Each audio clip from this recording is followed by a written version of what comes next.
Kiai Haji Ahmad Bahauddin Nur Salim atau kita akrab memanggilnya Gus Baha adalah seorang alim alama dari Kragan Rembang, Jawa Tengah.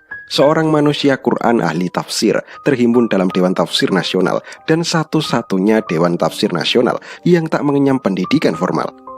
Santri kesayangan Kiai Haji Maimun Zubair ini terkenal dengan kedalaman ilmunya. Beliau mampu menjelaskan detail-detail Al-Quran dengan korelasinya dengan zaman sekarang kepada kita, masyarakat yang awam. Menjadi sangat panjang jika kita mau membahas Gus Baha, dari mulai kedalaman ilmunya hingga kesederhanaan beliau. Ada yang menarik dari kisah asmara beliau dengan sang istri yang mungkin bisa jadi tauladan bagi kita yang berumah tangga dan bagi para pejuang mahar atau yang masih jomblo. Istri Gus Baha merupakan anggota keluarga pesantren Sidogiri yang ternama. Namun saat pernikahannya, Gus Baha malah memilih untuk naik bus ekonomi dari Kragan Rembang, Jawa Tengah menuju rumah mertuanya di Sidogiri. Al-Kisah, sebelum akad nikah, Gus Baha menghadap calon mertuanya untuk meyakinkan bahwa beliau tak salah pilih menantu. Ia menjelaskan dirinya yang jauh dari kemewahan dan hanya bergumul dengan dunia keilmuan. Dijelaskan seperti itu, mertuanya malah semakin yakin dan tak salah pilih. Klop, katanya, dengan mantap. Setelah mempersunting istrinya yang berasal dari Sidogiri tersebut, Gus Baha memilih hidup di Yogyakarta. Ia dan istrinya mengontrak rumah di sana. Di sana bukan berarti Gus Baha hidup enak dan serba mewah.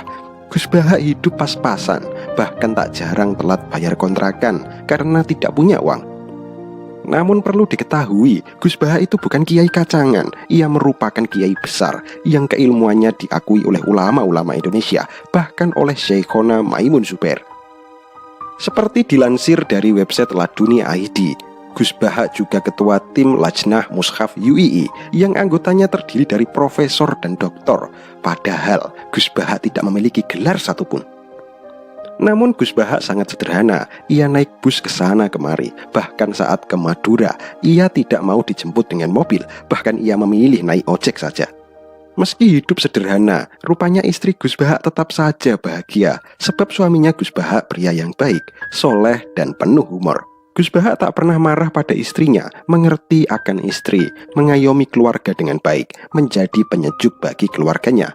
Perbuatan dan ucapannya semuanya dengan ilmu, tidak asal-asalan. Itulah yang harus dijadikan teladan kehidupan rumah tangga ala Gus Baha dan istrinya. Istrinya yang tak banyak mengeluh, selalu tersenyum dalam setiap kesempatan. Hidup itu bagaikan daun yang hanyut di sungai. Daun itu adalah kita, dan sungai adalah takdir. Semakin banyak harap dan angan, hidup semakin sumpek. Takut kehilangan, takut tak kesampaian, takut keduluan orang, takut ini, takut itu. Hidup itu ikuti aliran takdir saja, sambil terus berdoa.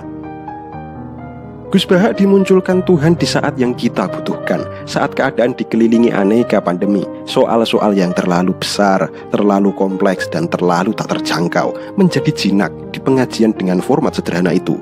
Betapa sederhana itu demikian berharga, betapa menjadi kampung itu keberuntungan, dan menjadi tak terlalu pintar itu keselamatan. Agama di tangan Gus Baha menjadi ramah kepada kaum Islam dan membuat orang-orang seperti saya merasa punya teman. Menjadi awam, ternyata boleh punya tempat. Ada wilayah dalam agama yang diperuntukkan untuk para awam dan pihak-pihak sederhana. Agama memang tak harus permisif, tetapi ia bisa akomodatif.